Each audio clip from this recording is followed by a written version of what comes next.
ప్రవీణ్ పగడాల ఆ భౌతికాయానికి నివాళులర్పించారు నటి పొలిటికల్ లీడర్ దివ్యవాణి గారు. ఎలా చూస్తారు ఈ ఘటన సంబంధించి? అనేక మంది అనేక అనుమానాలు వ్యక్తం చేస్తున్నారు.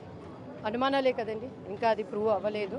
ప్రూవ్ అయినప్పుడు చట్టాలు తప్పకుండా న్యాయం చేస్తాయి అండ్ వాటికి తగిన చర్యలు గవర్నమెంట్ కూడాను తీసుకుంటాయి. వచ్చే వరకు మనం వెయిట్ చేయాలి. అంటే క్రైస్తవ సంఘాలతో పాటు మిగతా సంఘాలు దీన్ని హత్యగానే భావిస్తున్నాయి, అదే నినాదాన్ని చేస్తున్నాయి. ఎందుకంటే జరిగిన ఘటన కావచ్చు, మిగతా అంశాలు కావచ్చు, ఎలా చూడాల్సిన అవసరం ఉంది? అంటే ఎలా ఇప్పుడు మనకు అన్ని లైవ్లో వింటున్నాం, అనుమానాలు వ్యక్తపరుస్తున్నారు, చాలా బాధాకరంగా ఉంది. కానీ అది ఏంటి అనేది మనకి ఆధారాలతో వచ్చినప్పుడు కోర్టులు తప్పకుండా దానికి చర్యలు చేస్తాయి కదండి. We have to wait. వారి కుటుంబానికి దేవుడు ఆదరణ ఇవ్వాలని కోరుకుంటున్నా. మున్ముందు ఇది జరగకుండా ప్రతి ఒక్కరు కూడా జాగ్రత్త కలిగి ఉండాలనేది నేను చెప్పాను. అంటే ఇప్పుడు జరుగుతున్న విచారణ పైన చాలా మంది అనుమానాలు వ్యక్తం చేస్తున్నారు, ఇంకా స్పష్టత రావాల్సింది అంటున్నారు. సిబిసిఐడి లాంటి దానికోసం డిమాండ్ చేస్తున్నారు, మీరేమంటారు? తప్పకుండానండి, ఆయనకు అన్యాయం జరిగి ఇట్స్ మర్డర్ అనేది తెలిసిందంటే క్రైస్తవ లోక ప్రార్థనలు అండ్ దానికి కావాల్సినవన్నీ కూడా తప్పకుండా తీస్తారు.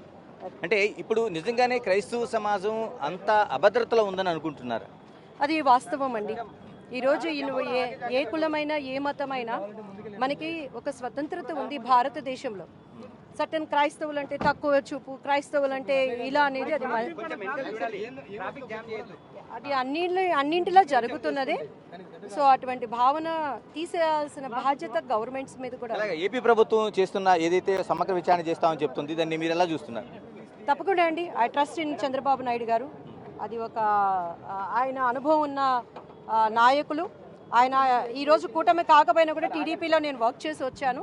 సో ఆయన తప్పకుండా న్యాయం చేస్తారు. I trust in Chandrababu Naidu గారు. అంటే ఇలా ఫైనల్గా ఏం చెప్తారు ఈ ఘటనకు సంబంధించి? ఒక నిమిషం.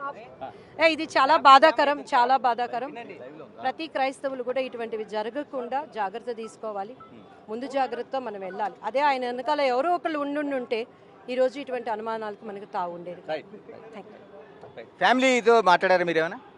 అమ్మ లోపల ఉన్నారండి, సో నేను వాళ్ళు డిస్టర్బ్ చేయదలుచుకోలేదు. Please, thank you. ఇది అంటే చాలా వరకు జరుగుతున్న విచారణ కావచ్చు, మిగతా అంశాలు కావచ్చు, ఒక సమగ్ర విచారణ జరగాలనేది చాలా వరకు విశ్వసిస్తున్నట్లు దివ్యవాణి కూడా చెప్తున్నారు. ఏదేమైనా ఇందుకు సంబంధించింది ఒక సమగ్ర విచారణ జరగాలి. వాస్తవాలు తెలిసే వరకు కూడా దీనిపైన ఎవరు కూడా ఎలాంటి కామెంట్ చేయాల్సిన అవసరం లేదు. ఇప్పటికే పోలీసులు దీనిపైన అందరూ కూడా సంయమనం పాటించాలని చెప్పారు. మరోవైపు ఆంధ్రప్రదేశ్ ప్రభుత్వం కూడా దీనిపైన విచారణ చేస్తామంటుంది. కాబట్టి దానికి కట్టుబడినట్లుగా ఈ ప్రకటనలు మనకు కనిపిస్తున్నాయి.